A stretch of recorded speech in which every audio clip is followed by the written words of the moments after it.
Hey, you! You're listening to the podcast network of Gamefully Unemployed because you're an untouchable success.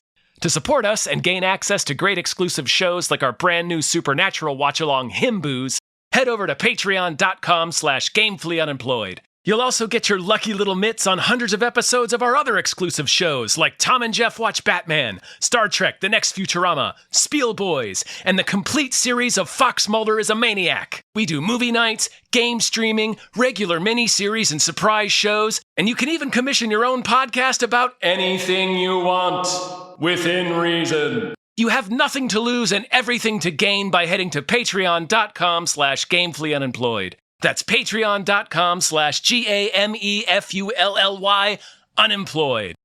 Probably don't need help with that word.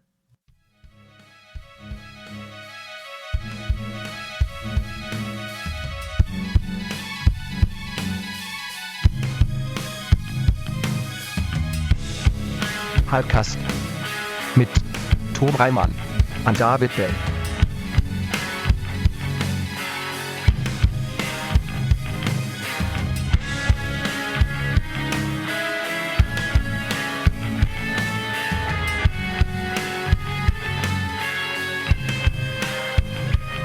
Gassy. Me too, man. I was having a coughing fit, I was telling you. I am. Yeah. I drank. I thought you said coffin. A coffin fit. Yeah, you know, yeah.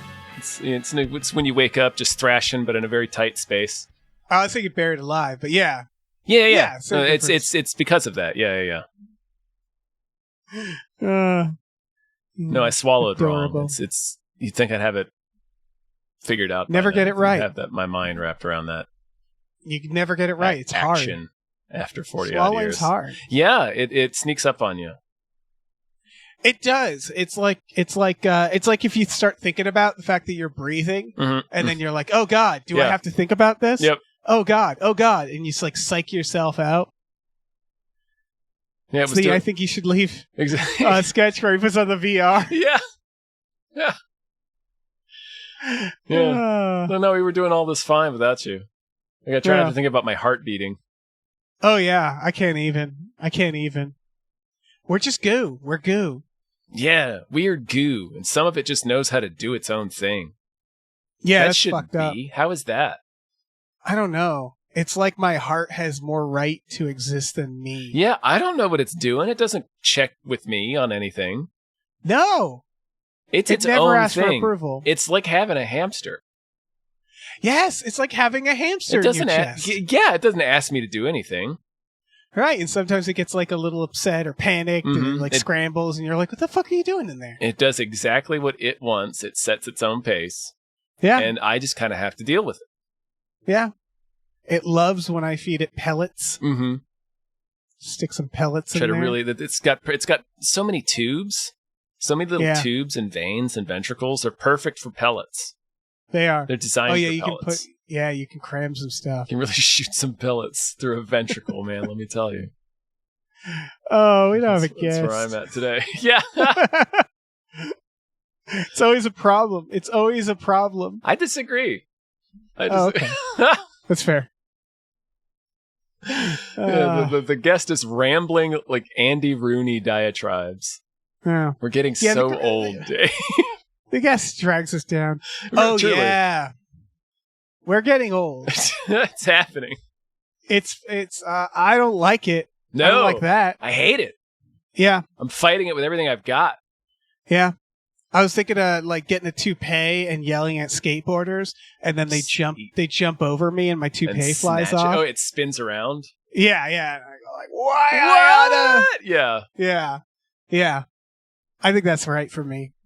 That's where, yeah. I think I'm ready to yell at teenagers. I'm ready for it. I'm ready to settle into that role of yelling at teens. Yeah, fuck them. Stupid they disgust teens. Me. How dare they be young and full of life. I know. I want that life. I know. Give me your life. It's mine. I deserve it. You don't. Deserve it. Yeah. So, yeah. Hi, everyone. Hello, everyone. Welcome to another episode of Hypecast. Hypecast. It's the show where we get hyped about stuff and things. I'm your co-host, Tom Ryman. I'm the other one, David Bell. Do you think if we collectively as a society, would we vote to not make any more babies or children if it made us all immortal? Like the world? I would. I would vote for that. It was like, okay, no more new people. We're just sticking with the people we have now. I'd listen, without naming any names, I would do that vote. I'd wait like 5 years, depending on how long it takes. And then I would vote. You know, once. Let some trickle in. Yeah, and let some trickle out.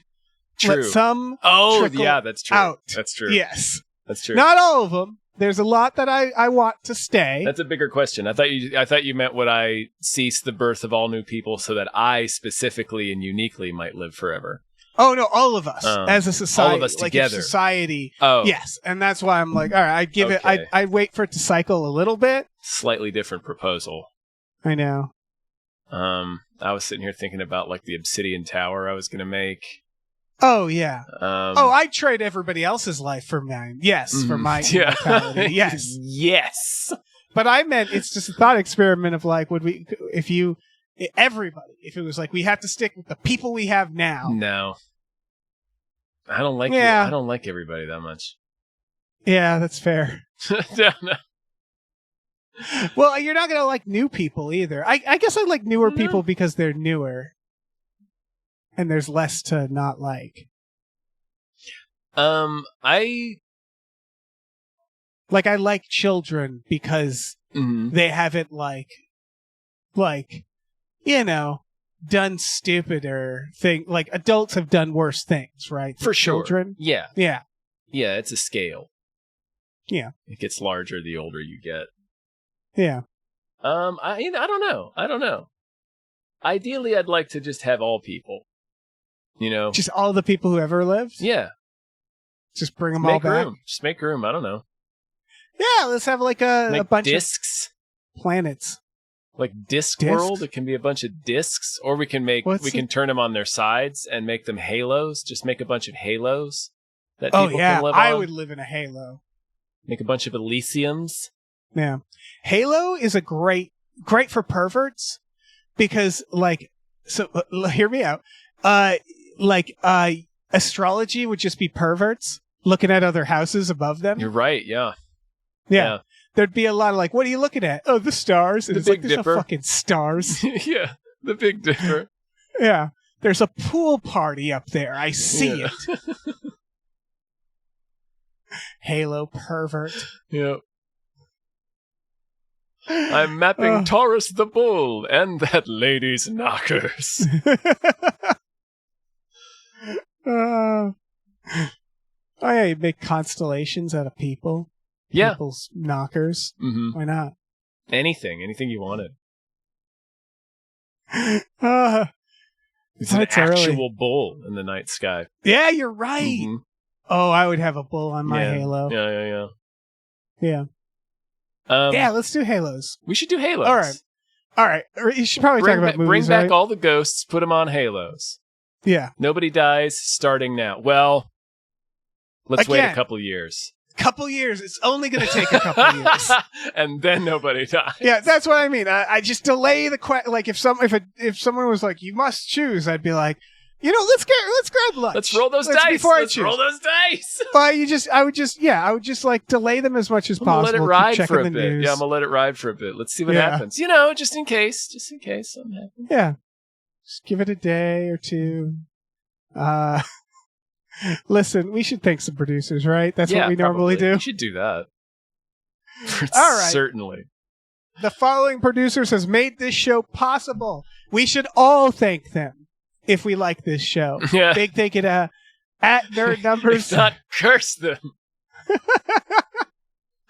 If you liked everything you heard so far, big thank you to at Nerd Numbers. Check out Mike'sLater.com for amazing Babylon 5 takes. Baby lawn takes. Mm-hmm. Thank you to Zero Charisma. Thank you. Thank you to 2001: A Space McNulty Odyssey. Thank you. Thank you to the cat blocking my list of patrons and staring at me. Thank you to AJ. Thank you, AJ. Thank you to Andrew How Presents. Andrew and Andrew watch Twin Peaks. Thank you, our Twin Peaks. Thank you to Andrew McGrath. Likes how Tom says Sasquatch. Sasquatch! I forgot to do it. We recorded the last episode and I forgot to do it. I know, it's sad. It's kind of sad. Thank you to As Long As I Got My Suit and Kai. Thank you. Thank you to Asking Seven. Thank you so much. All right, let me jump in here. Thank you to BLT22EWHVIS-B. Thank you. Thank you to Boodler is looking forward to season 3 of Himboos. Thank you. He's going to skip right past season 2, are you? Thank you to Braxton is busting loose and writing a big old nerd book. Wish Hell yeah. me luck. Good luck. Thank you to Brian, who Tom knows. Thank you. Thank you to Brockway Loves the Meat Millie. Thank you. Thank you to Burrito, the skankiest slut in town. Thank you. Thank you to By Jason Pargin's highly controversial new book, I'm Starting to Worry About This Black Box of Doom, out now. Thank you. And thank you to Chester's Prophet. Thank you. I gotta address the situation with this cat. It's becoming unsustainable. A real cat issue, yeah. He's like 21 pounds, and if I try to pick him up, he just goes limp. And then he's right over my keyboard. Mm-hmm. So he's like, it's a hostage situation. Right, yeah. Where it's like he can hit like random keys and fuck up everything. Yeah. It's like a guillotine. Anyway. Yeah. Trailer. Michael is our first trailer. Yeah, the Michael Jackson biopic. Travolta Should Sue. By Antoine Fuqua. Yeah, I genuinely, that's the only thing I could think of until I clicked on the link. It's like, oh, fucking of course. It's the Michael Jackson you're like, movie. Michael? It's like, Michael? You click on it, you're like, the John Travolta movie? About him dancing and headbutting bulls? Yeah. It's a bull-heavy episode. We should watch Michael. We must have. I think we did like a few years ago on Movie Night, but we should definitely watch Michael again. That's I watched that as a fucking kid. movie. That's one of those movies where I feel like it's probably more batshit than I remember as a child. It's crazy, yeah. Yeah. It's a 1996 movie starring John Travolta as an angel. I had it recorded. I copied I dubbed it off of a rented copy, so it was important to 13-year-old Tom to preserve a copy of Michael for the home. It was from that brief era that John Travolta was openly magical. And this is his first comeback. This is his Pulp Fiction comeback. Right. And if I recall, he's like boldly an angel. He's like, yeah, I'm an angel. What's up? I'm an angel. And everybody's like, it's not, he's kind of funny in it. Yes, he is very openly an angel. Like he's not attempting to disguise it at all. Right. Do people think he's like has a head injury or something? Yeah, they just think he's crazy. Right. So the question is he an angel? Right, but I guess my thought is whether or not he's an angel, he still probably is crazy or has a head injury because most angels don't just go like, "Hey, what's up? I'm an angel." I forget like why something's he's wrong out. with that angel. Yeah, I forget why he's stuck on Earth. He's pretty explicitly an angel. Like you see his wings. Yes, he's an angel. He brings Robert Pastorelli's dog back to life. Right. I guess what I'm saying it costs him a lot of feathers. Like he has the magic system in the Michael RPG is feather based. Right. So he used up a lot of feathers performing the miracle, as I recall.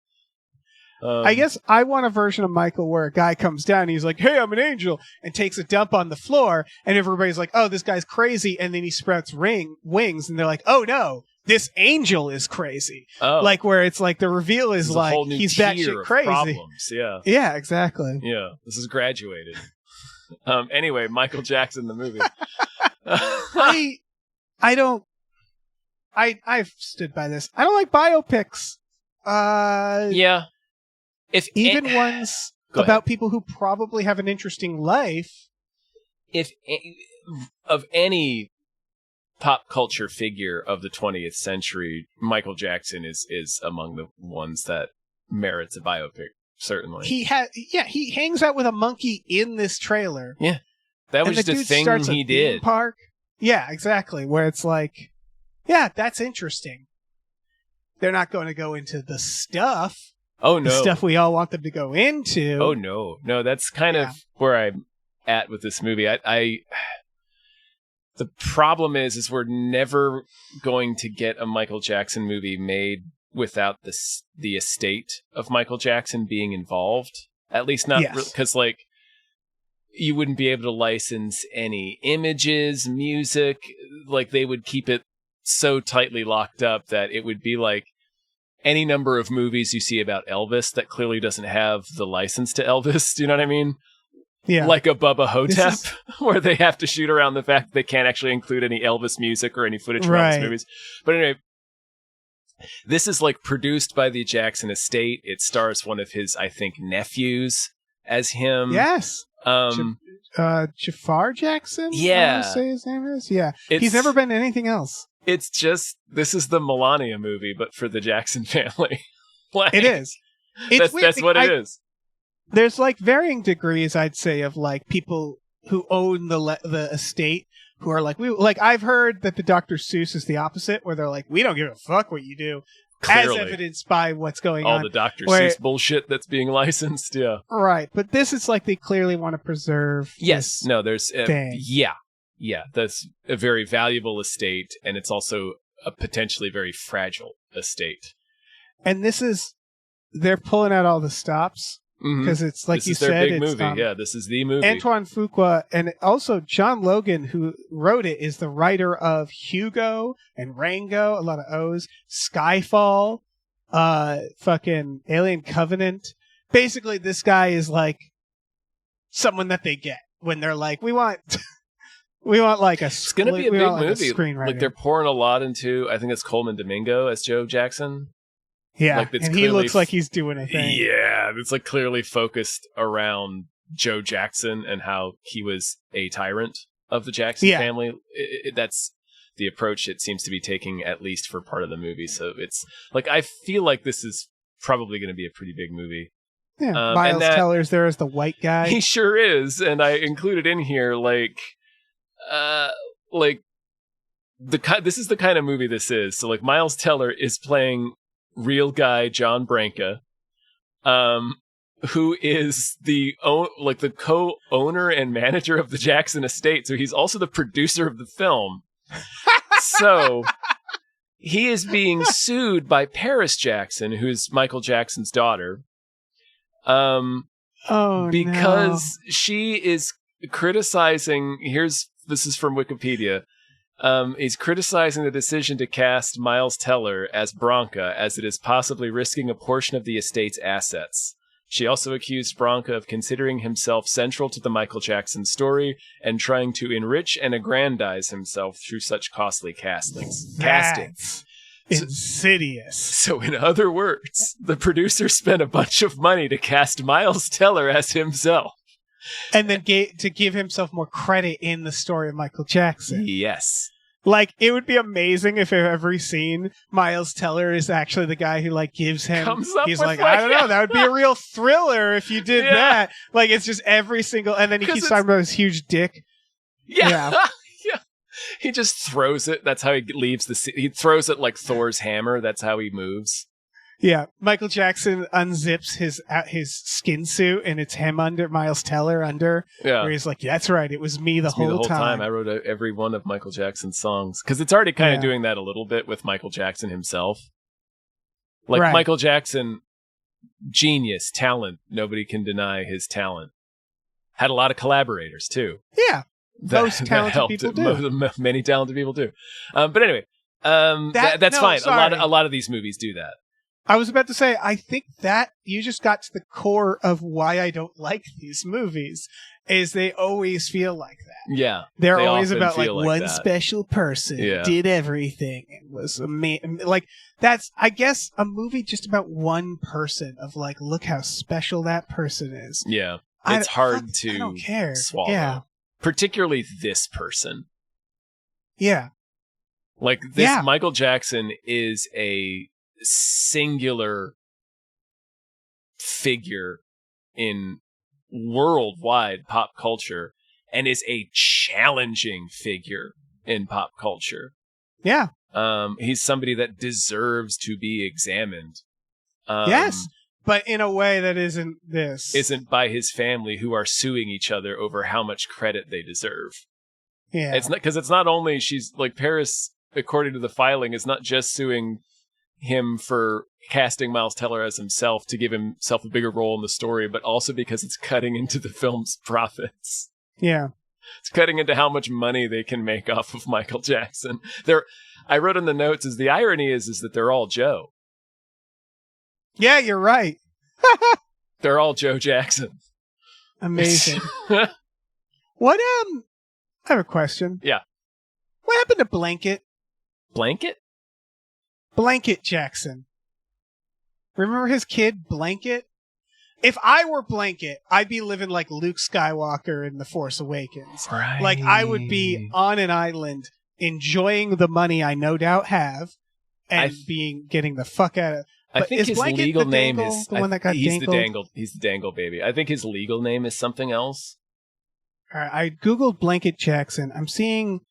Okay, is it... Oh, it's Biggie. B-I-G-I. So, Blanket. I think Blanket's better. Blanket, yeah.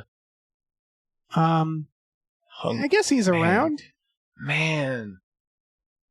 I want Blanket's story. I'm just thinking about that.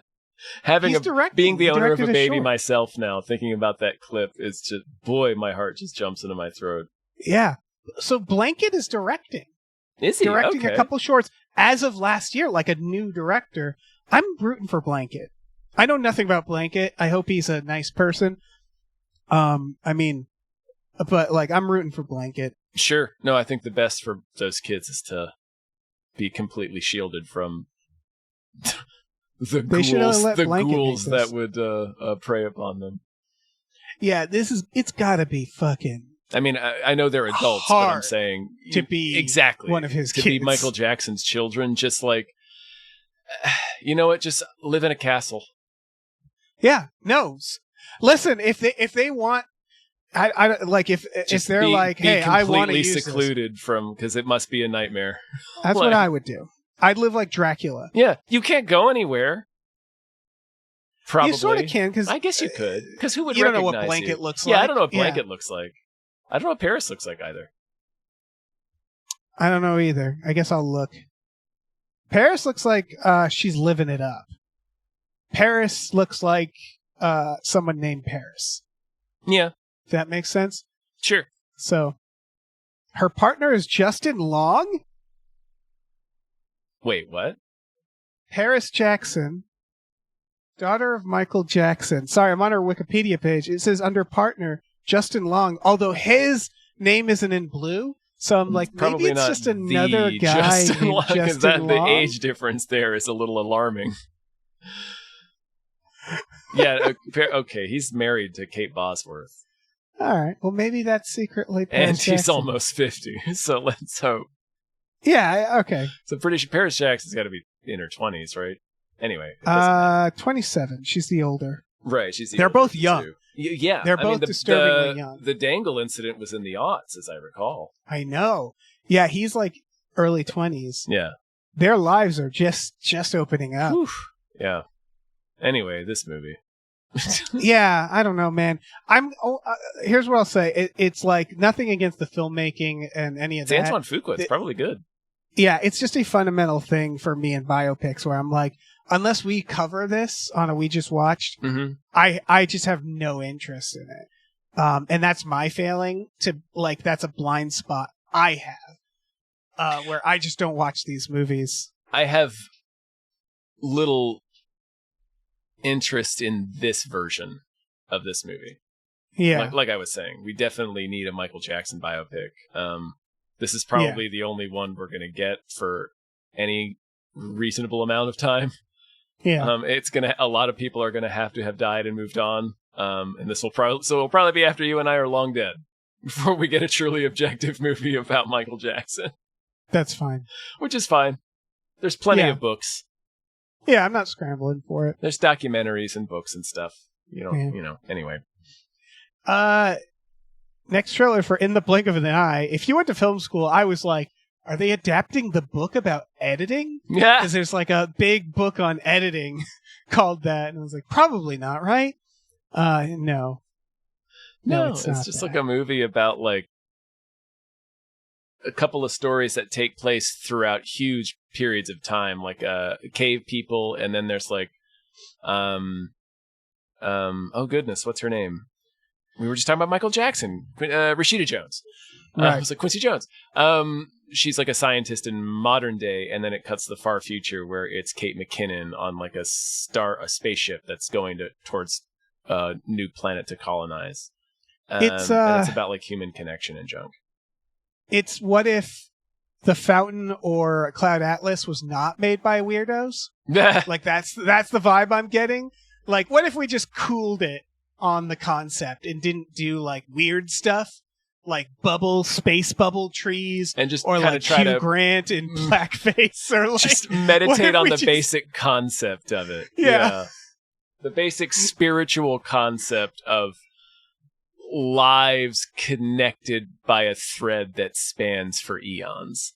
Did you see who directed this? I did not. Oh yes, Andrew Stanton. Yeah, director John Carter, baby. And Wall-E. One of the best movies ever made. Yeah. And Finding Nemo, which is also a very good movie. Yeah, and I think they wrote it? No. Maybe, I don't know. But I'm really into this. Like, this was, like, they sort of connect, like, Rashida Jones is excavating the caveman. And I'm sure her story will connect. Well, I'm not sure, but I feel like her story is going to connect to Kate McKinnon's in some way, possibly through physical objects. But it just reminded me of a thought experiment where you just like, you handle something, or you touch a tree, or you touch like an old building or something, and you think about like all of the like entire, like complete human lives that came before that also touched that thing. And this movie seems like it's kind of following a similar sort of thought experiment.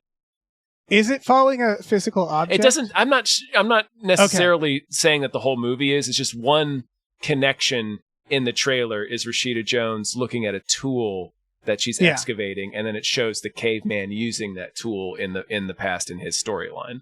I don't know if the whole movie's going to be like. It just made me think of this specific thought experiment, and it seems like the movie is like that vibe. Anyway. Yeah, it's Here. Remember Here? Yes, yeah. I still haven't seen that. Me either. I think that's another one made by weirdos, right? Like, just just do it normal. But I it's agree. It's a cool premise, though. I do want to see that at some point. Yeah, we've talked about, like, I'm obsessed with going to where movies were filmed. Yeah, and like it's that Me because too. of what you're saying. Yeah. It's I also like where it's the whole concept historical of events happened. Yeah, sorry, I don't mean to keep you're right. you, but sorry. No, it's not a unusual. You're right. Pilgrimage is basically it. And so, like, yeah, I like that. This is the writer of Spaceman. Spaceman? Spaceman. Which one was? Remember Spaceman? Yes. Yeah. So I think that's interesting that this writer is like, what if the space? Spider. What if space and deepness? And it's like, yeah, man. Yeah, I get it. Keep going. Space. And I just like it's a good metaphor. I like that Spaceman, he took our note. He was like, okay, let me try this with not freak shit without like a giant spider. What if not a spider? Yeah, this looks very good. It looks good. I'm sort of sad it's going to get dumped on Hulu and probably just kind of forgotten about. Just another anonymous movie that gets farted out onto a streaming service. Movies are so weird now. Here's the thing. At what point are we going to start using the phrase dumped in theaters? Because so many good things have been dumped on streaming. At what point is it not dumping? Yeah. At what point is it just like that's where everybody's watching? That's where everybody goes. Yeah, that's true. Yeah. I honestly don't know the answer to that. No, neither do I. I'm angry at you for asking the question. I know, it's a bleak question. In front of all these people, Dave. Well, no, the answer to me is maybe never, only because, listen, we're simple people. If it's on a bigger screen, that's cooler. It's like immersive. Theaters. Like being in the theater, it's big, it's loud, it's dark. You were forced to pay attention. You can't pause it. Like it. No one wants to make a movie to go on streaming. I think they want their movie to be on a big screen where they can dress up fancy and go to a premiere, and everybody goes out and sees it, and it's a physical. It exists physically more that way. You think it takes up space. Your movie takes up space, you know? You think about making it differently, too. Oh, yeah, for sure. Like, there's certain things that go into every stage of construction depending on where you're planning on the viewer seeing it, right? Like the whole idea of like a gag that you know, they don't build the back of the monster suit because you're not going to see it. So like, they're designing the film to be seen in the theater because this certain shot is going to play a certain way when that's not going to work if it's on your phone. You know what I mean? So yeah, you're right. I don't know. And this does seem like a movie that should be in theaters. It's big enough. It could be, yeah. It's just a big enough idea. Like, it is important because it is like a movie like Gravity, where it's like, what if Gravity went to Hulu? And it's like, what a fucking waste of everybody's time. Right? And you could totally see it. I can totally see it with Sandra Bullock. Just a Netflix movie that nobody remembers. Gravity. Imagine if Gravity was made during the pandemic. Yep. They would bird box it. They'd go like, all right, let's put it on Netflix. Be the talk of social media for a month and then. Yep. Bummer. All right, next trailer. The Devil Wears Prada 2. We got the full trailer. I really like the bit where Meryl Streep just doesn't remember. That is perfect. I love that. I haven't seen the first movie. I hadn't read the book. I have no idea what it's about. a vague idea what it's about. Anne Hathaway gets a job at this magazine and Meryl Streep's mean. Yeah. But I love that bit. I love that bit. These are the sequels I want. Yeah, this spoiled the first. Make fucking 20-year sequels to dramedies about high-pressure corporate fucking work. Working Girl 2, Dave. Right. Sorry. No, but I mean, the only difference, I guess, is this going to end with him being like, we got bought, Bezos owns us, you have a day to clear out. It'll be like, it's just like these working offices, they're dying. But still, I like to pretend. I like to pretend that these still exist. I like to pretend that this technically magazine could still exist like this. Yeah. This technically spoiled the first movie for me only in the sense that I didn't know how it ended. I assumed Anne Hathaway didn't kill Meryl Streep, but now I know she didn't. I know that they weren't like enemies at the end, it seems, because she doesn't even remember her. But it seems like she moved on from the magazine. Is that it? Does she just go like, I'm done? I guess. I don't know. It seems in the trailer she's like, she's back. She's our features editor. And so, we worked together X years ago at the magazine. But Streep is rocking, like, there's some real boomer energy in the I don't remember. Not just because she's supposed to be rich and she's not important, but I feel like everybody's had a conversation with a parent where they're like, remember when you took me to the park that one time and you traumatized me by, like, accidentally forgetting me at the park? Yep. I don't remember that. I don't remember it that way. It's like, of course you don't. Yeah. I remember it. It shaped me, who I am, the time you left me at the park. But you... It was a Tuesday. It was a Tuesday, yeah. Anyway, I gotta watch both of these. Yeah, I guess so. It looks fine. Everybody's being catty. Yeah. Eyebrows. Her eyebrows are fine. Yeah. It's fine. But they're a distinguishing feature of Anne Hathaway's, sure. Who is it? Emily Blunt. Who's new villain? What? Emily Blunt? Emily Blunt, thank you. She's in the last one. Is she? Oh, I didn't know that. I believe she's old villain. She's fucking fantastic. Yeah. I mean, they're all fun. Fantastic. They're all fun. But she's like an assassin. She's like she kind of sneaks in all the time and is always great. Has she done? I mean, having just watched Send Help, I'm like, has Emily Blunt done anything with Sam Raimi? Because I feel like that's a winning combination. Boy, yeah, that she does seem like a Raimi person. I don't think so. I feel there's a lot of people that I'm like, get him in there. Get him in a Raimi situation. Get him in there. Get Meryl Streep. Death Becomes Her is kind of a Raimi. Kate Blanchett was in a Raimi film, and that weirds me out every time. Greg Kinnear. That movie's fucking all right. Just what a weird artifact. Yeah, incredible film. Keanu Reeves. War Machine. This is Predator with a Gundam. What if Predator was a Gundam, Dave? My face, my smile just kept getting bigger, Dave. Yeah. That's how it was pitched, right? Like, there's no way they didn't just walk in Predator and go, with a Gundam. What if Predator had a Gundam? And it's like, well, that sort of defeats kind of a lot of the purpose. Okay, let's do it. No, like, it does feel like... I talked myself into it. Yeah. What if Predator was dumber? Because it's the exact same, like all these Marines being like, yeah, we're invincible, and then they find a ship, and then a space mech fucking fucks them up.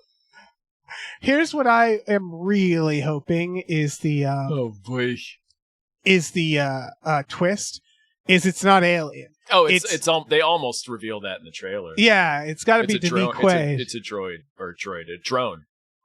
They're basically testing their new war machine. I'm sure. Hence why it's called War Machine. Yeah, I am sure you're right that it's actually the reveal is going to be that it's actually a drone sent by Dennis Quaid. But yeah, I mean, look, it's got a reacher, Alan Richardson. He's Democrat Chris Pratt. He's liberal Chris Pratt. You're right.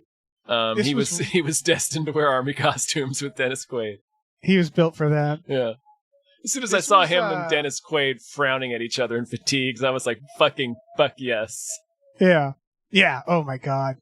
The boomer energy cannot be contained. This was co-written by a Power Ranger? Which one? His name is James Beaufort. Let's see. He played Red Overdrive Ranger. Sure. Probably. Good for him. He's an actor and writer. I don't know why I'm singling him out. I just was clicking around and I clicked on a name and got a Power Ranger picture and I was like, a Power Ranger wrote this. It's the director of Hitman's Bodyguard and Expendables 3. Sure. It seems like his kind of thing. Yeah, this is, it's not asking for much. What, is it going to theaters? No, this is a Netflix film. It's very funny. Yeah, it's very funny after what we just said. I'm just like, yeah, that's you got it. That's fine. That's good. No, this is exactly right. Yeah. I'm good with that. I'm excited to watch this on a Friday night for the first time. Yeah. I don't need to drive to the Air and Space Museum. No, I don't. To watch I really this don't. one, like Gravity. I can watch this on a Friday night. Yeah, we can watch Predator, but a Gundam. It's rated R for grisly images, Dave. Hell yeah. This Gundam's Grisly Gundam and people with its laser cannons. Oh, hell yeah. Oh, man. It looks like one of the bosses from Horizon. Like, to the point where they maybe should sue. But I'm glad they didn't, because then we wouldn't get to watch this. There's a few things they could sue about, I feel like, in this one. It really does. It looks like the war... the final boss of the first game. Anyway. Yeah. I'm very excited about this next movie. Oh, yeah. Called Worldbreaker. Sweet. Now, it's got Mila Jovovich and Luke Evans. Apparently somewhere. Yeah. Mila Jovovich, I realized because she did all the stuff with her husband. Mm-hmm. And then you kind of are realizing, like, this is just what she likes. She just likes this kind of weird stuff. Yeah. Where it's like, what if you fight aliens with swords? And she's like, absolutely. Mm-hmm. This is from the director of Session 9 and The Machinist. A good director, which makes me think director of The Machinist? Yeah. Okay. Remember? Yeah, it makes me think that this might accidentally be a very good movie. Well, no, that's what I had written in the notes was the trailer looks like this might actually be like, it looks like another, at first blush, you're like, oh, okay, this is another post-apocalyptic zombie type movie. There's ghoul types that are populating the planet, except it's pretty rad. Like, you turn into a zombie, but it's like a werewolf. Like, the zombie rips out from inside you, it looks like. It's pretty sweet. But, and they also swim, I guess. They swim through the water. They're like fish people as well. Anyway. Yeah. But, like, it seems like this would have been something like an Equilibrium or a Night Watch or a 28 Days Later. Like, 20 years ago, this would have been some teenager's favorite DVD. Like, this... 100%. Yeah. And finding out that it's the director of The Machinist makes a lot of sense. It's like, oh, this right. is somebody I wouldn't who's even made good compare movies. Yeah, I wouldn't even compare it to 28 Days Later because that got praise. Yeah, that was a big movie. Time. That was probably not the right comparison. This is like, to me, this is like a Doomsday. Yes. Or something like that, where most people write it off. Or a Dog Soldiers. And then one day someone pops it in and they're like, this is pretty fucking good. Yeah, this rules. Why did I see this? Yeah. Yeah, this seems like it might rule. It's a world of, there's like aliens with like weird little alien mouths. with like mouths within mouths or something. Yeah, they call them breakers. They fight them with swords or something. It's rad. There's a lot of radness This going is on. how. Sorry, I'm imagining this is what the pitch was. Like they fight with swords or something. They're like they got aliens with like little mouths. Yeah, they call It'll it be awesome. Fucking breakers or some shit. Zombies like rip up out of you like a werewolf. It's pretty rad. It's a lot of rad shit. It's pretty rad. It really looks rad. Yeah, it looks rad. I don't know what else to say about it. I guess that we have a taste. It's very clear. Yeah. And this, even as sort of like dismissively as we're describing it, like the trailer was like, there's nothing special about the trailer itself, but like the movie it was presenting to us looks like a well-made version of this type of movie. Like it's like, oh, Yeah, this actually it looks looks good. like a good one. Yeah. This could be a Dog Soldiers. Yeah, I think it's gonna be. Yeah, I do. And I'm never sad to see Mila Jovovich No, doing her thing. she's been doing this shit since the 90s. Yeah. I understand she's a she pro. was married to Luc Besson and then Paul W.S. Anderson. Yeah. Wow.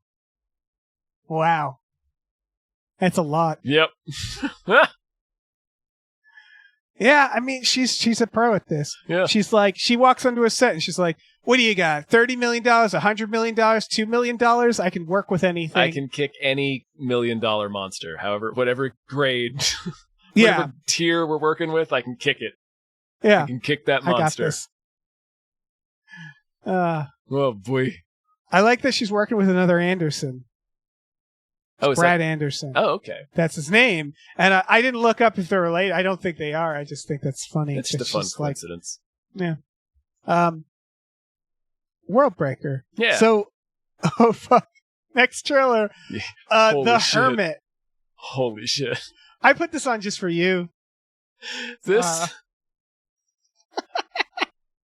this looks like a shoestring budget slasher movie, but it looks also like it's kind of well made for what it is. Yeah. Yes, it's surprisingly well made. It's Lou Ferrigno talking like Nell, and like He sure is. Well, I mean, Lou Ferrigno is deaf, so is he yes, like the actor? yes. I didn't know that about You him. didn't know that? But they're giving him Oh, like he's they're giving famously deaf. him. I didn't know that. Oh wow. They're giving him like broken English. Like he's a guy who was raised in the wilderness by like a ghost, I guess. The ghost of his mom. Anyway, he's like a killer from Dead by Daylight. He's a freak in a welder's mask, killing people with an axe in the woods. It looks I'm rad. so excited. Yeah, I'm so yeah. excited. Yeah, he's like sniffing people, and he's like, not enough flesh on bones. Not enough meat. Not enough meat. Right? Mhm. Need Lou more. Ferrigno Mommy wastes wants more no meat. Yep. And it's like, oh, what the fuck is this? It's for Riggs, man. What is this? Appalachia? Just drone strike this guy. And be done with Seriously, send the war machine after this guy. We it. shouldn't Yeah. send anybody within 500 yards of his cabin. Just stay Yeah, away, man. It's like, yeah, grimy slasher, cannibal pig farmer. Yeah. Lou Ferrigno is DTF. He's like, yeah, throw that fucking fake beard on me. We're going for it. He's got a big old fake beard and a hat. Like it's no kidding. Almost like shot on video level is the budget we're working with. But it does look like it's kind of well made. So Yeah, it does look well made. I'm gonna kinda- watch this. Yeah. There's little things, like if you look at like a few costumes here and there where you're like, Oh, yeah. that's not a police outfit. Like, that's not a uniform. That's almost a uniform. Like they had almost, like it's not, they have enough money to make it, but just enough. Barely. It feels like. Barely. Yeah. They scraped up. They had to pull together a lot to get the Ferrigs. Yeah. And again, I don't hate it. No. The Hermit. The Hermit. It's exactly what Yeah. you are imagining. There's something to be said about a blunt instrument. Yeah. They know what they are. They're like, let's make a slasher with Lou Ferrigno throwing an axe at cops, Yeah. and people like us will watch it. And they were right. Well, like we were saying earlier about in the blink of an eye, sometimes you just need to just make the thing, make the premise, and Yeah, just make the thing. this is just the thing. Yeah. All right, next trailer. A Magnificent Life. Boy, oh boy. This is the new animated feature from the director of Triplets of Belleville, and when they put the name of that movie on screen, that knocked me back in time, man. I had not thought of that movie in 20 years. And people were rock hard for those People were so fucking... Yes! That movie was great. Yeah. Man, that was like one of the buzziest movies if you were a little indie fart. Yeah.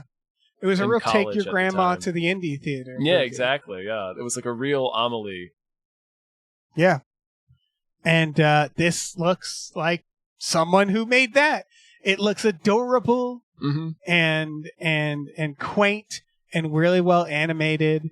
Yeah, the style is, I'm not sure how to describe it, but it's so unique, and it looks like old like posters or stuff you'd see in like early 20th century France. I'm not sure exactly how to describe the style, but it's a very unique style that looks so interesting, animated. It's the film that you see at a theater that doesn't have butter for their popcorns, but they're like, you can sprinkle like, this yeast on it, this brewer's yeast, and you're like, fuck you, you know. Just it's do real popcorn. Just do real popcorn. It's a place. It's a movie you see at what looks like a porn theater, that's being repurposed as an indie art house theater. Yeah, they stay open by doing Rocky Horror every week. Yeah, it's a movie about the French director Marcel Pagnol, I think is how you pronounce his name. Okay. I'm not super familiar with him. Seems like there's Nazis. There's definitely some Nazis. You're going to get some Nazis in Europe at this time. Yeah, they're crawling. They got a Nazi problem. Yeah, he's just trying to be a filmmaker, and they're like, your ideas are too radical, Marcel. Also, these Nazis. He's trying to have a magnificent life. Yeah, they're like, no, Nazis. Yeah, I'm super into this. I feel like we have definitely like French indie we're kind of done with. You know what I mean? Where the Amelie's. The Amelie's, the Run Lola Runs. That's German, but yeah. Oh, close enough. European indie, I would say, like that Europe style. Indie. Yeah, a little bit. You know, we talked about like that brief moment where we were like loved anything from Ireland. We had that. Like Irish musicals, contemporary Irish musicals specifically. Yeah, Cole Meany was eating well, but like it. Man, Cole Meany feasts no matter the decade. That's true. That man is always working. But like it's just this feels like that relic from like, oh yeah, I remember this feeling. Yeah, we were obsessed with this shit in 2003. We were, and again, for a good reason. It looks like this is what popped into my brain, and I'm sorry if this is completely insane. It looks like the French equivalent of a Miyazaki movie. Right. Yeah. Does that make sense? That does. No, that 100%. This is okay. The French Here's what it actually comes down to is we here in the States are starved for animation. Like where it's like we really are. That didn't occur to me until just now. You're right. Yeah. Shit. Yeah. Where it's like, hey, look, we drew this. That alone, you're like, no shit. And then they're like, yeah, and it doesn't look like a DreamWorks film. Yeah, it doesn't look like fucking everything. Yeah. Like the DreamWorks, Pixar, Disney look. Yeah. I'm looking it up to be sure, but I'm pretty sure Pixar is actually making an animated 2D film. Oh, I don't know. This called Gatto. This would be the podcast to discuss that. Yeah. It's called Gatto. I think Pixar, I mean, it's not their business to make 2D animated films. No, like someone else should do it. Pointedly not, in fact. But they are apparently making one. It's about a little black cat. Oh, okay. I hate to tell you, Pixar, but someone did that already, but whatever. Yeah, we kind of It's just fine. did that. Yeah. It's fine. Did you see that movie? No, I haven't yet. It's adorable. What's it called again? Flow. Flow. It's a lot I of don't know why I wanted to just say like Swift. watch this little cat struggle. It's like let's just make this little cat struggle for 90 minutes. Oh, sweet. It's like Milo and Otis for Zoomers. Yeah, it's not like tragic or anything, but there's just a lot of moments where you're like, oh, come on, leave the cat alone.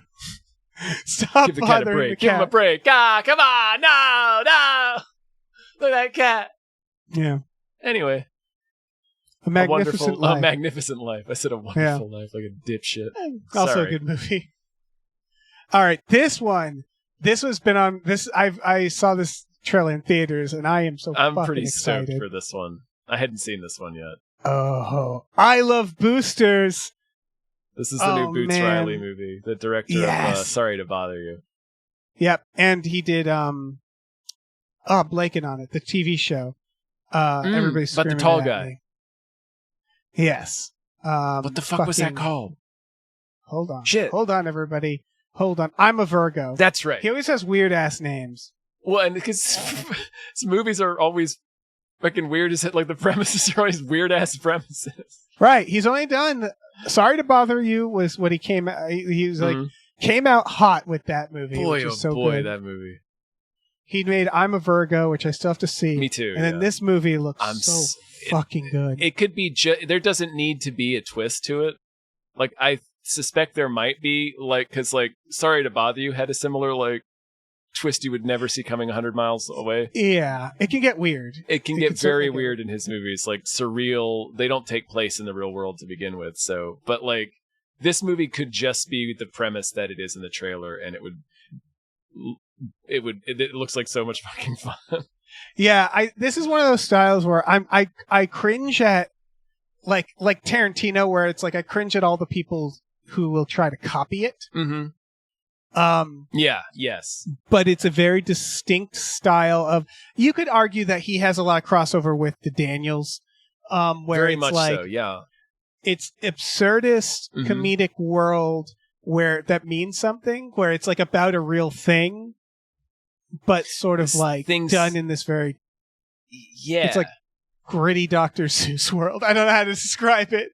No, Dr. Seuss isn't the right word for it. No, you're kind of right there. Everything's kind of a little vinyl, weirdly. Yeah. Like everything's kinetic, absurdist, like you said. It's it's just I can't wait. Like at least I hope he knows that part of the fun is seeing who he gets. Like Keke Palmer, always great. This cast is pretty fun. I like that he has retained Lakeith Stanfield. Yeah, Because he was like, I'm not done with you. Will Poulter looks fucking incredible in it. Will Poulter looks so good. Oh my gosh. And then Demi Moore, where I'm like, hell yeah, as the villain. She's as back. like She's clearly back. the villain. Riding that John substance. Cheadle's there. Yeah, Don Cheadle looks incredible, man. That wig. It really is just like, let's play dress up, guys. Yeah. And let's do weird voices.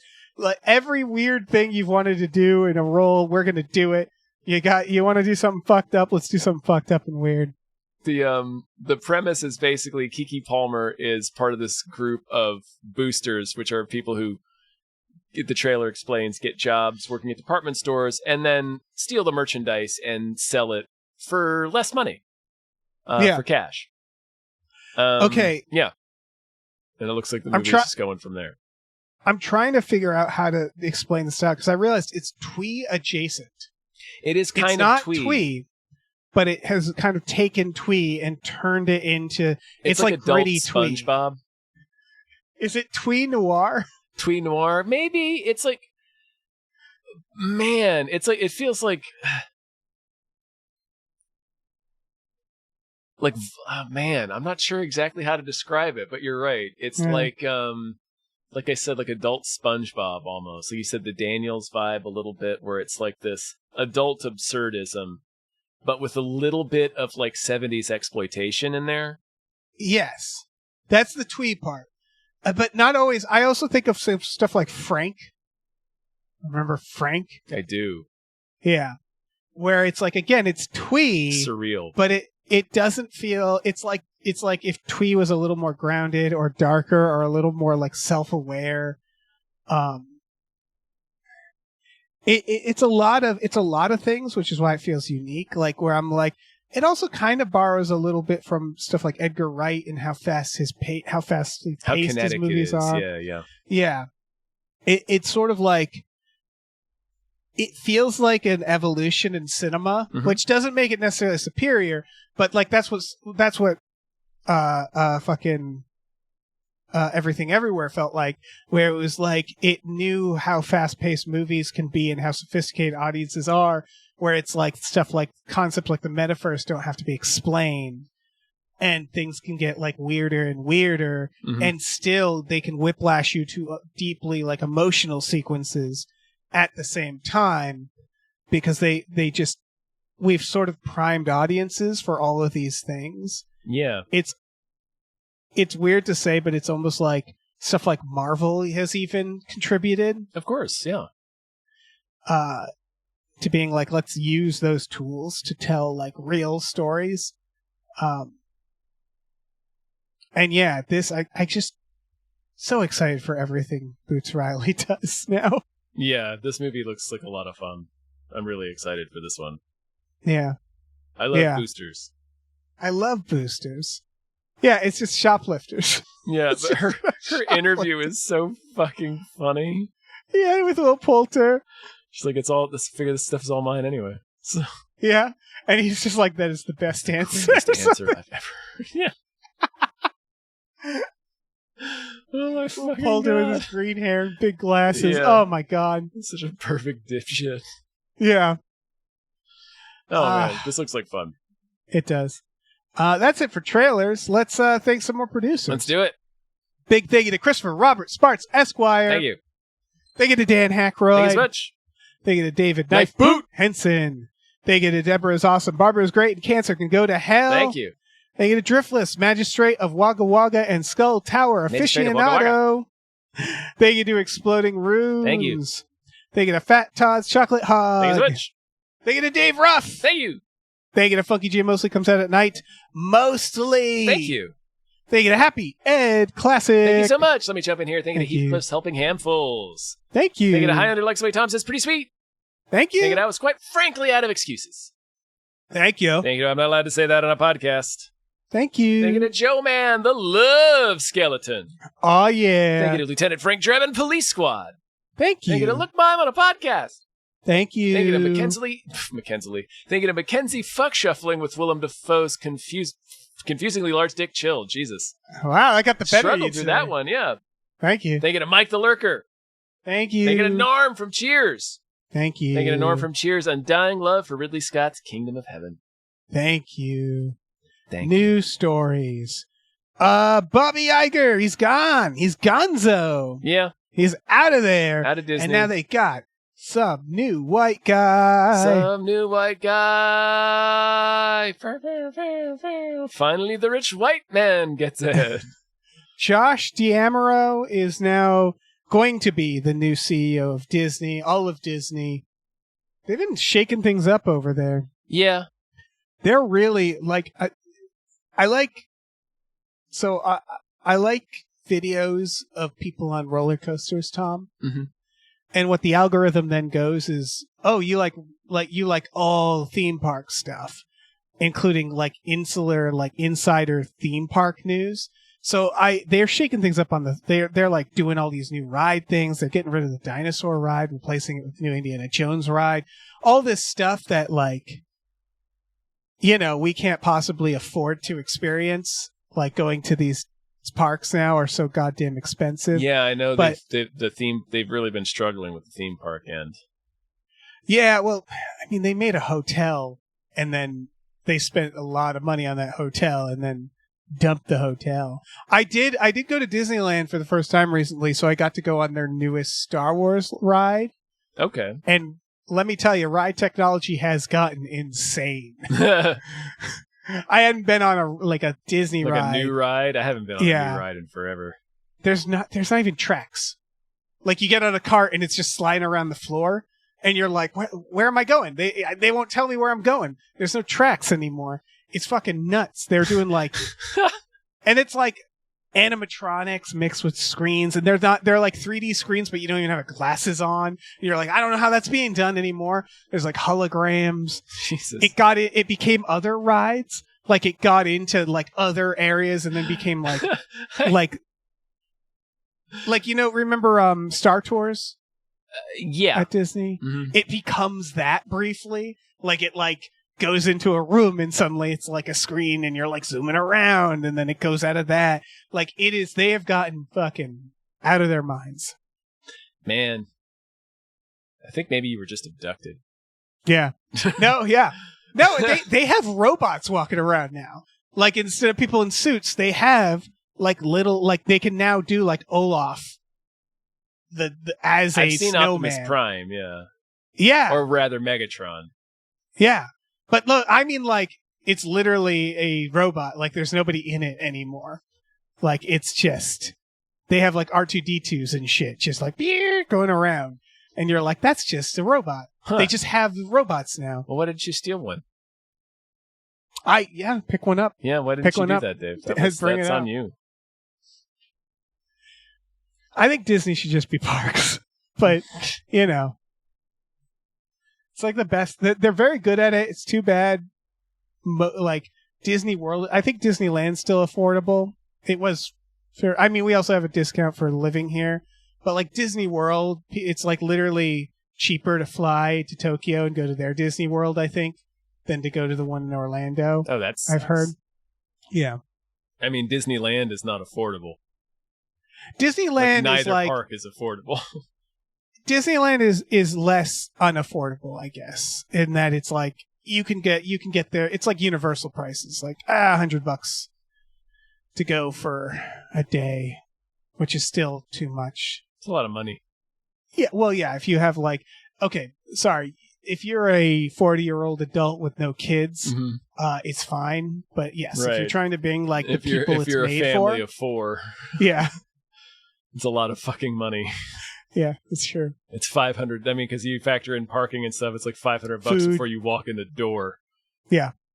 No, yes, it's an investment. It's like, never go to California Adventure, by the way. It stinks in there, Tom. It stinks. Does it smell? It's not worth it. Does it smell like a California Adventure?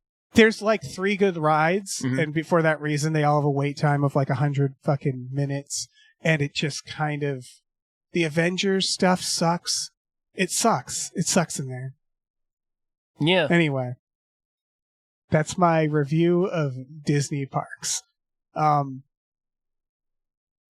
yeah, new CEO. New CEO. Hopefully that works out for him, I guess. I don't know. This article was like, it's just a bunch of money. That's all this article was. Oh, I remember why I was thinking of that, is that he, I think, was the guy in charge of the parks. Okay. I think that's like, he's like a park guy who like worked up the ladder. Whatever. Fucking sure. Bob Iger, when was he? I feel like there's been a few CEOs in my lifetime. He was for a while. He left, but then they brought him back like as an emergency interim one because they were losing a bunch of money. Oh yeah. On the theme parks, I think. Yeah, and that's some other shit. I don't know. I think they're gonna cool it with the theme park stuff. I think because that was the problem with the hotel, right? Is they were like, we spent so much money on this hotel that now like a baseline room costs like $1,000 a night, and it's like, oh, so you made something for nobody. Yeah, so you made Jurassic Park with no dinosaurs, right? Because I think the thing about Disney is that rich people don't care about Disney. No. Why would they? Yeah. Where it's like, I don't need to see an animatronic dinosaur. I can just go hunt real dinosaurs because I'm rich. Right. Where it's like, the park should be made for families, like you're saying, and not super rich families. There's simply not enough super rich families. And I think they're realizing that, where they're like, we're spending a lot of money. Right. So instead of adjusting their prices. They're just nickel and diming their existing customer base. Yeah. That's their It does feel solution like to everything. That's the solution to everything. Like I feel like the vibe, I'm totally speculating, is like, you know, when a band like starts hating their own audience. Yeah. I think that's what happened with Disney, and I'm just imagining like Disney World execs going out and being like, "Where are the kids? These are all weird adults. Why is everybody here a weird fucking adult? What's going on?" And they're realizing like, "Oh, we made a park for like weird, rich, childless adults." Yeah, we made a park for weird assholes on the internet. Yeah, exactly. Who don't go to theme parks. Yeah. How many people who bitched about the fucking Star Wars movies went to the Star Wars theme park?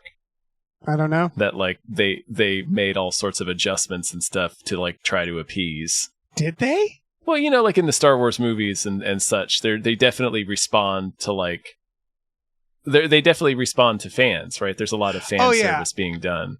I don't think they care about rides. Ever since I went on Mission Space and a screen plopped up and it was like, "Hi, I'm Gary Sinise. Welcome to..." It was like, oh, okay. They don't like the rides don't matter as much, I guess. Where it's like Gary Sinise welcoming me onto Mission Mars or whatever, the Mission to Mars themed ride, and it was like, all right, so they're just throwing any old IP on here. Whatever they got, man. I guess. What's the other news? Yeah, I don't care about this. I don't care about Disney, man. Oh, I know. We're all avoiding the fact that Catherine O'Hara died. That's the news. That sucks. I'll use this opportunity to say that I'm watching for the first time Schitt's Creek.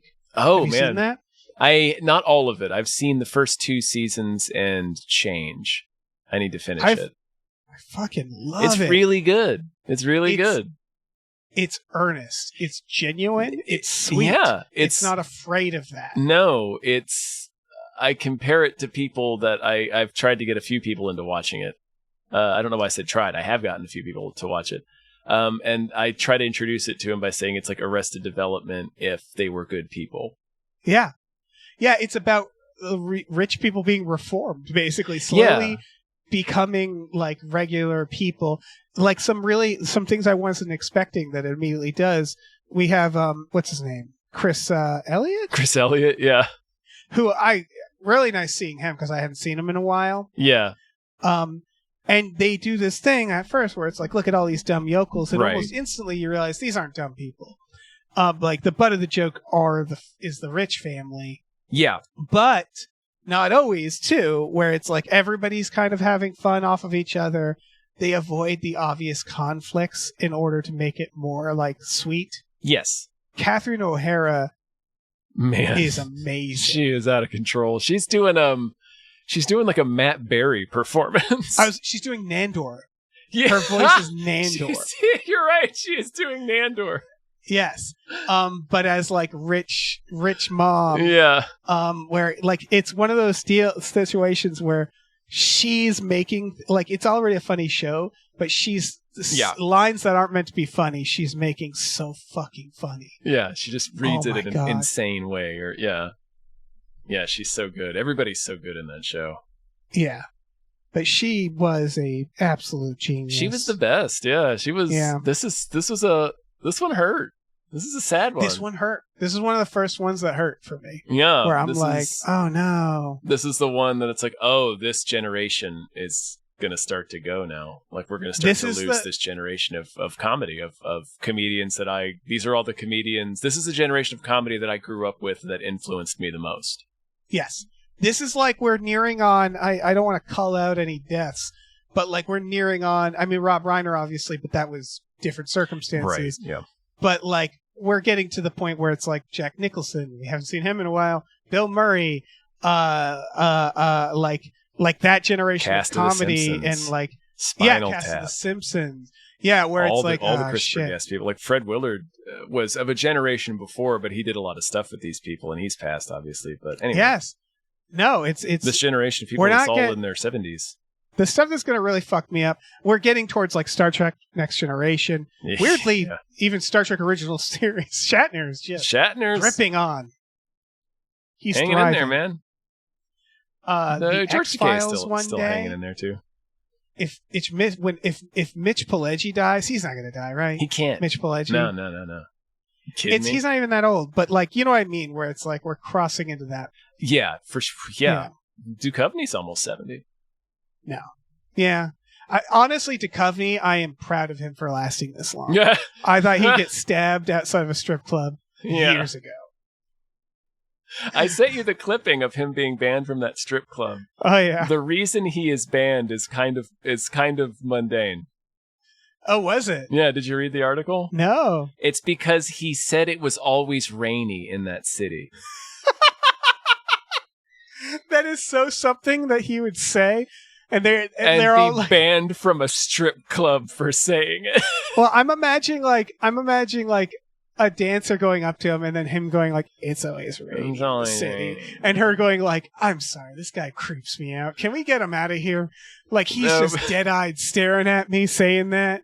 This is going to sound, well, maybe it won't sound weird to young people, but this used to be a big thing. He was on a radio show. He said this in an interview, and cities used to react to shit like this. Yes. Like if you said something negative or something that could even be perceived as negative about a city, you'd be like banned from visiting the city. So this strip cities are club weirdos. banned David Duchovny.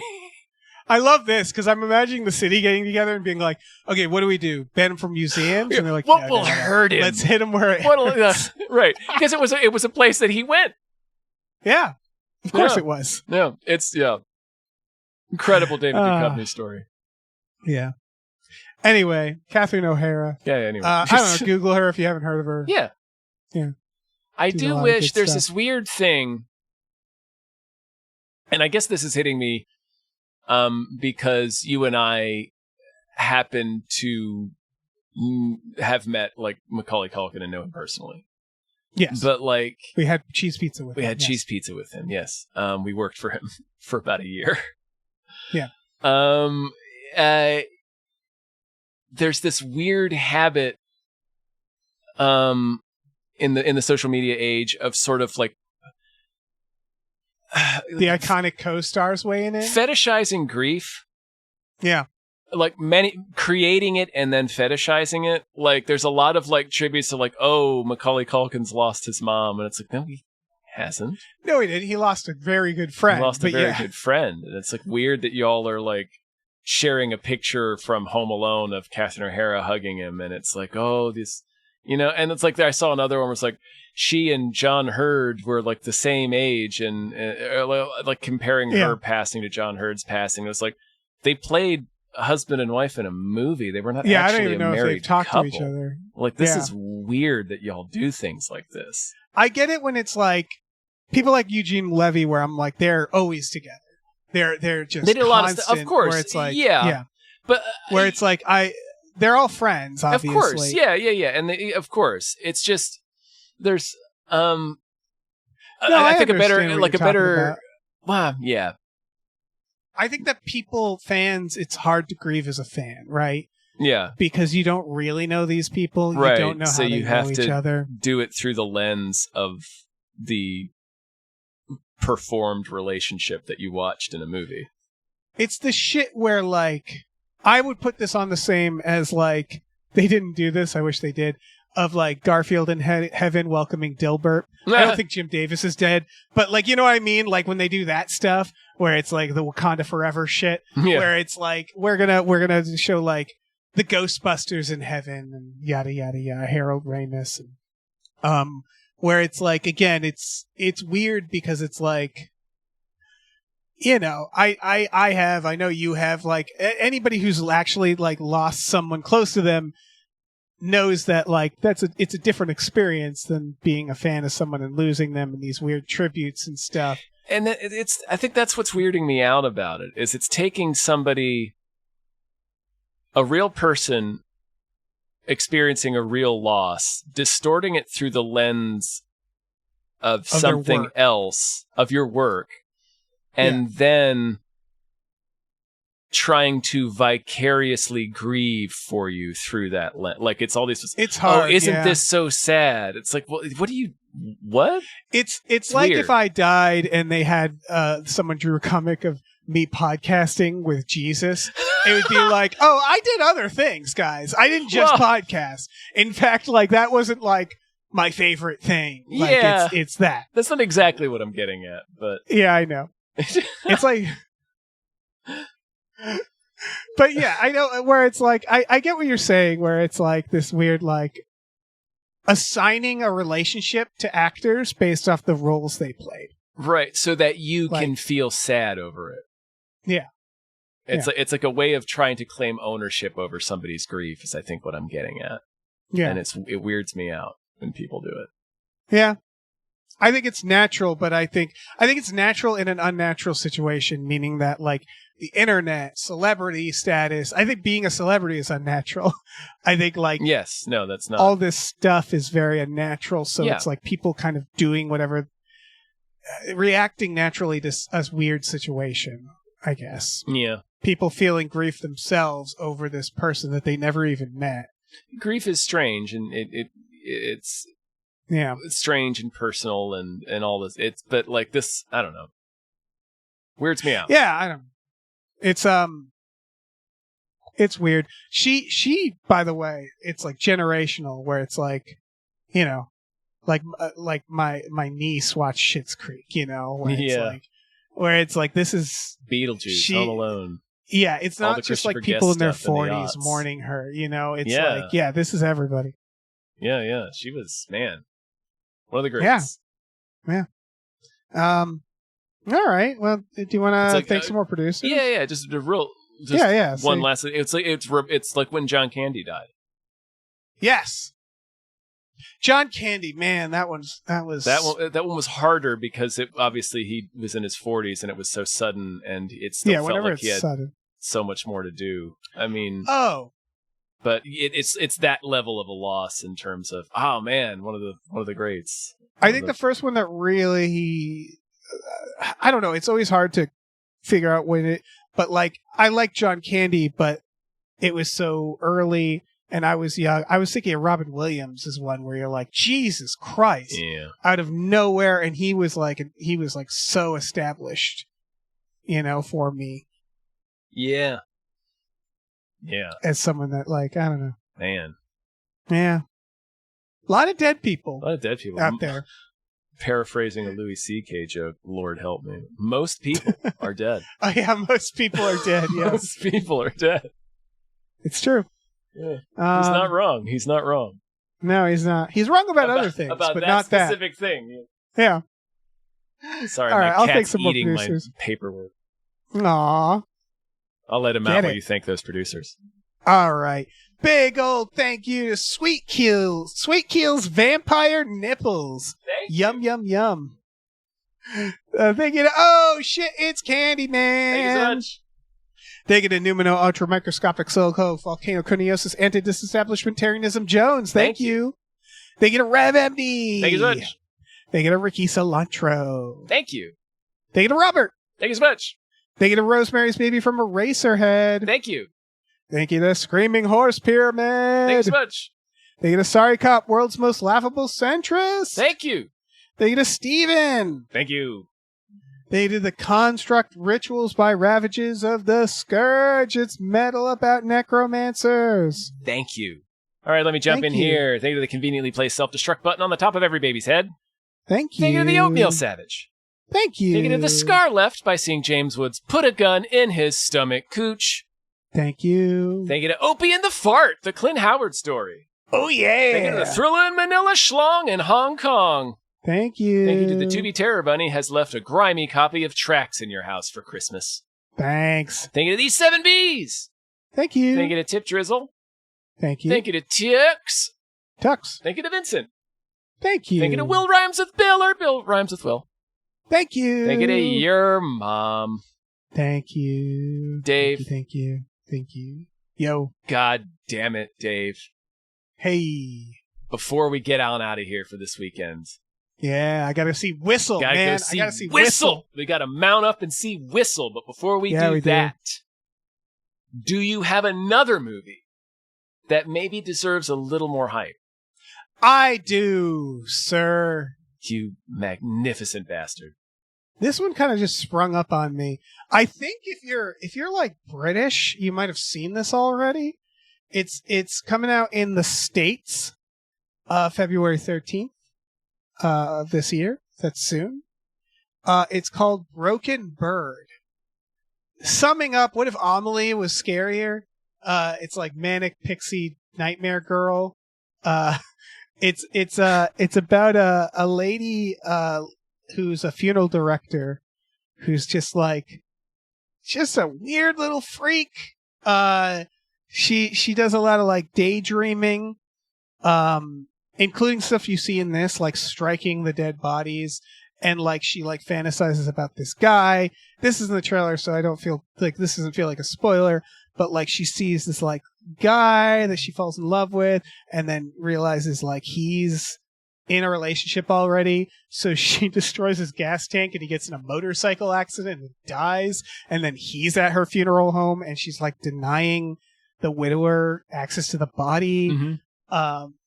That she apparently she's fucking that dead guy. Yeah. Is she fucking that dead guy?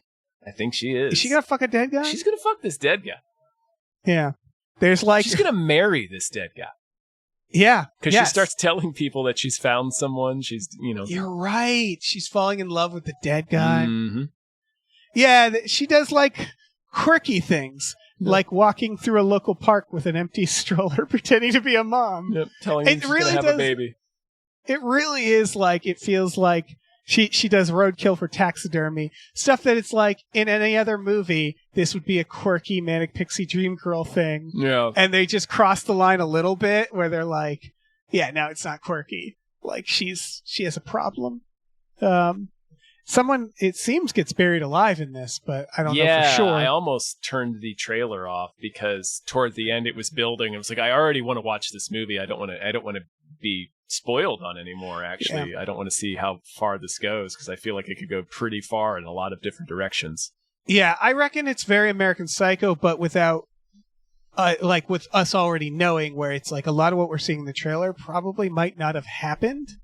It's going to be, there's a lot of fantasy where she's like singing in front of a crowd and like doing things. So like I get the vibe that like not all of it will be reality. She's reading what do you think of in this? Front of a crowd. I was really into this. I'm really excited to see this movie. It looks good. I love a little freak. This looks tense. Let me look up the actress, by the way. I'm surprised I didn't do that already. I like the premise. Yeah. I like that it's Rebecca Calder as Sybil. And she's just kind of, she was in House of the Dragon, apparently. She was in The Conjuring Last Rites. Sure. She's doing a lot of bangs work. A lot of bangs. Oh, God, yes. Her bangs she cuts her bangs with the little corpse trimming scissors. Yes. Yeah, it's basically her playing this, like... She's Lady Crispin Glover. Just like a little freak. Yes. Yeah, you could totally see Crispin Glover doing this. Yes. She even punches like Crispin Glover. Yeah, she does. The scene where she gets slapped and then punches her punches back. a lady, yeah. It's like, oh, shit. And it's like, I'm not fucking with you. Yeah. Yeah, she's just this... It's like, what if a weird little freak? Yeah, That's what it. if? Yeah. Yeah, I'm excited. It's a horror, but it's more of a thriller. It's like a gothic thriller, but modern, I think. Yes, it looks fairly modern. Yeah, the reviews, again, are all positive. I'm not sure. It's based off a short.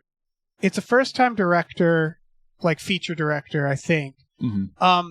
Like I said, it seemed to have come out already in Britland, but there's no audience reviews, so I don't know how big of a thing it was. It might have been delayed or something. I do not know, but yeah. I'm really into it. Me too. Coming out just in time for Valentine's Day, which makes sense. It's a romance. It is. A lady falling in love with a dead guy she's sort of kind of killed. Yeah, I love these character study thrillers that take interesting premises like this. Yes. And it feels a little simple. in a good way. Yeah, exactly. Like you said, like an American Psycho. It's like what's the premise of American Psycho? Well, it's this guy. Yeah. He works on Wall Street and he's crazy. It's what we were saying in the Blink of the Eye, where it's like, what if we make a weird little freak? What if they don't control rats? Yeah, Like, what if they're just a weird little freak? Maybe just a freak. Yeah. Well, we don't need the rats at all. It turns out people could just buy a gun. You don't need rats. What if this lady like works at a funeral parlor and she's like a freak? Yeah. Can she like control the bodies? No, she really likes the bodies, but no, she's just kind of like a freak. Yeah. She's just a little weirdo. Kind of a freak. Obsesses over this guy's dead body and pretends she's in a relationship with it. Yeah. She only have relationships with dead people, so she creates dead people. Yeah. You can see the logic. Yeah. Can't argue with it. How else is she supposed to find love? Exactly. The title implies like bodies? a sort of like... Wait for the right body? No, sir. You find a body that's good looking, you make the body. And then you make the body. Exactly. Exactly. It's just efficiency. That's not... Legally, that does not count as advice.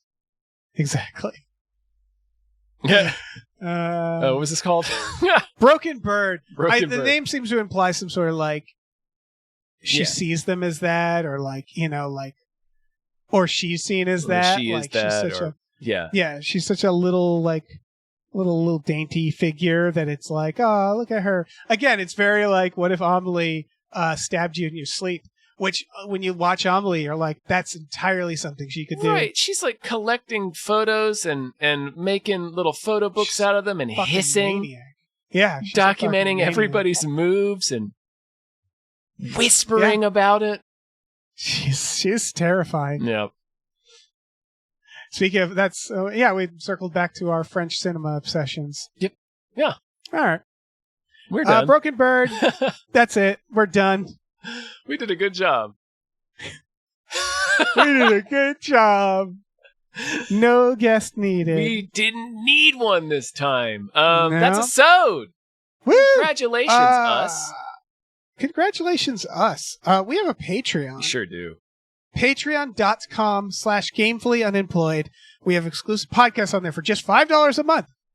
You get access to Tom and Jeff Watch Batman, Fox Mulder's Maniacs, Star Trek The Next Futurama, Spiel Boys, Himboos, our Supernatural podcast. For $10 a month, you can watch movies with us every Friday night. Movies like several of the movies discussed here today. Definitely. Quick shout out to not using Apple, the App Store. If you can avoid it, try, because there's like, I don't know, there's some weird fucking stuff. They add like an additional fee. Yeah. If you they took it away and now they're reversing it, I guess. It's a whole thing. Listen, if you just live your life, there's a lot of battles out there. So if this is not a battle for you, then that's fine. I forgive you. But if you can avoid it, try to avoid it. Yeah. Subscribe on the website rather than through the Apple Store app, Patreon. Right. And I listen to the podcast like on the small beans. I just do the browser on my phone. Mm-hmm. It's not perfect. But I think as long as you subscribe, you can still use the app. Just don't sign up for a subscription through the app, is I think what the thing was, wasn't it? So. It was something like that. I don't know. Because like if you sign up through, they charge you like an Apple Store fee or some bullshit. Yeah, no one has computers anymore. Get on your computer. Yeah. Go to the library. www.patreon.com / /gamefully unemployed, all one word. Yeah. Anyway, we also have a store, gamefullyunemployed.com. You can find a link to our Teespring store. We have all kinds of cool original artwork by cool original artists like Michael Vincent Bramley, Starlene Hodge, Justin Brown, and others. Check that out. I'm cooking up some fun stuff for us to put in that store. Hell yeah. So yeah. We also, please rate and review our podcasts wherever you're listening. And that you can do on the Apple thing. Yes. It's fine. You can do that anywhere you want to. Yeah. In your front yard. Yeah. Your neighbor's front yard. And please check out our other show, Badical, BADICAL, also wherever you are listening to this. Heck yeah. Do it. Do it today. I'm going to go get a tetanus shot. I am this weekend. Sweet. It's exciting. Did you step on a nail or? No, I'm due. Oh, yeah. I mean, it's probably time for me to get one, too. Yeah, let's all do it. Why not? Tetanus! Woo! All right, bye. Bye. Hey, listen, our music is produced by Chris Corlew. You can find him on twitter.com as The Corlew or go to shipwreckedsailor.bandcamp.com. Our channel artwork is produced by Michael Vincent Bramley. For more of his work, go to mvbramley.art. Our episode artwork is by Justin Brown, available on Twitter as Justin T. Brown or at artnessbyjustinbrown.com. And finally, additional artwork is by Starlene Hodge. You can find her work at starlenearts.com or on Twitter as StarleneX. Cool. Goodbye.